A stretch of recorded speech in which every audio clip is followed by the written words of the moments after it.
The baseline hum of modern life is acceleration.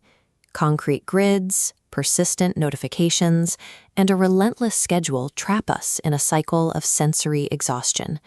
Escaping that tension requires a physical departure.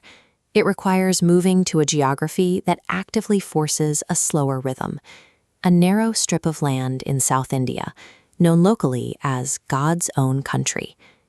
To understand Kerala, you have to start at the top.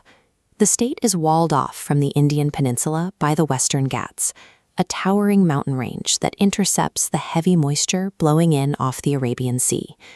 That trapped moisture gathers as thick mist along the high-altitude slopes. The continuous precipitation and cool air create an environment where dense, manicured tea plantations can carpet the rolling hills for miles in every direction. Further into districts like Wayanad, the manicured estates give way to thick, high-elevation tropical canopies. The dense foliage provides heavy cover and abundant fresh water for wild species that require deep isolation to survive.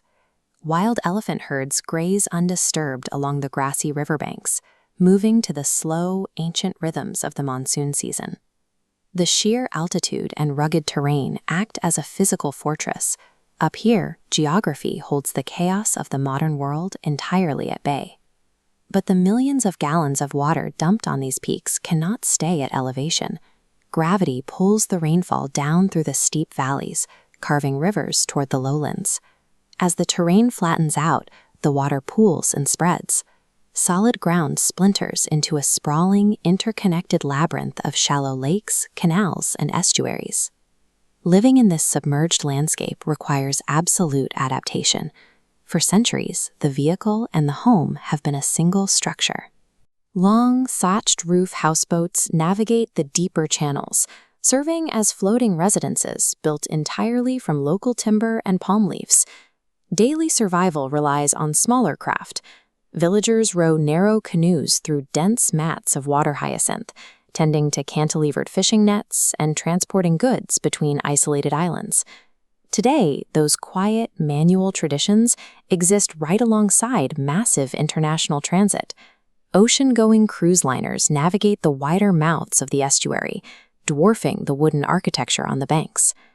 The backwaters function as Kerala's central nervous system, a massive aquatic highway that physically connects the silent, isolated mountain peaks to a highly active, globalized coastline. The rich, fertile soil of these midlands yields a very specific agricultural harvest. The humid air creates the ideal environment for black pepper, cardamom, cinnamon, and cloves to grow wild. The volume of the harvest was, and remains, staggering. Workers process massive mounds of raw, dark spices by hand, preparing tons of local agricultural wealth for export. This map shows the extensive network of maritime routes that formed purely to access those mountains of pepper and cardamom. Long before modern shipping, the Malabar coast was the anchor point of global commerce, drawing vessels from the Middle East and Europe. This physical connection was made possible by the seasonal monsoon winds. Every 6 months, the prevailing currents reversed, allowing merchant fleets to sail directly across the open Arabian Sea to Kerala's harbors, and then ride the turning winds back home. When those foreign merchants arrived for the harvest, they stayed for the season. They brought their wealth, their languages, and their faiths. Over centuries, Syrian Christianity, Islam, and Judaism integrated organically into the local Hindu landscape. You can see it in the architecture, where ancient churches and mosques feature the carved woodwork, vibrant colors, and airflow designs of traditional coastal temples. This deep blending of local harvest and historical influence is most visible in the food. The traditional sadhya meal serves dozens of distinct, heavily spiced vegetable dishes directly on a fresh banana leaf, a physical celebration of the region's agricultural output. Geography provided the spices, the weather provided the transport, and the resulting wealth fostered a society where vastly different cultures could coexist in peace. As the land finally meets the sea level, the atmosphere of the state shifts entirely. The quiet isolation of the mountains and the slow drift of the backwaters are replaced by a concentrated, explosive cultural energy. You see it in the traditional performing arts. Dancers hend heavy, vividly painted masks and massive layered skirts to perform kathakali, an ancient form of storytelling that demands immense physical stamina. The choreography leaves nothing to chance. Every specific hand gesture, facial muscle movement, and eye dart translates into a precise word or emotion. During harvest festivals like Onam, that disciplined energy spills out into the streets.